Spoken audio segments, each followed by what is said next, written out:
శ్రీవారిని దర్శకుడు కిషోర్, తిరుమల హీరోయిన్ అఫికా రంగనాథ్ దర్శించుకున్నారు. వీఐపీ బ్రేక్ సమయంలో స్వామిని దర్శించుకొని మొక్కులు చెల్లించుకున్నారు.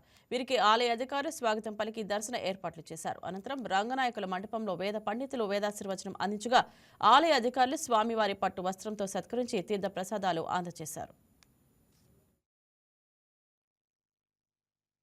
అందరికీ సంక్రాంతి శుభాకాంక్షలు. ఈరోజు భర్త మహాశైలి విజ్ఞప్తి మా సినిమా థియేటర్లో వచ్చింది. సో సినిమా చూడండి, ఖచ్చితంగా మీ అందరికీ నచ్చుతుంది. సో సినిమా విడుదల సందర్భంగా వెంకటేశ్వర స్వామి ఆశీస్సుల కోసం వచ్చాను. దర్శనం చాలా బ్రహ్మాండంగా జరిగింది. తిరుమలలో పుట్టి పెరిగి ఇవాళ నా సినిమా సంక్రాంతి రోజు రిలీజ్ అవ్వడం చాలా హ్యాపీగా ఉంది. So thank you. అందరికీ నమస్కారం.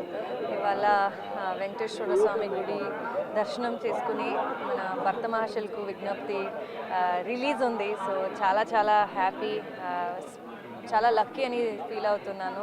ఇవాళ ఈ స్పెషల్ డే, ఈ స్పెషల్ రోజు మన దర్శనం తీసుకున్నాము. చాలా బాగా జరిగింది. Thank you. అందరూ వెళ్ళి Please subscribe to YK TV Network. Please subscribe to YK TV. Please watch YK News. Don't forget to subscribe YK News channel.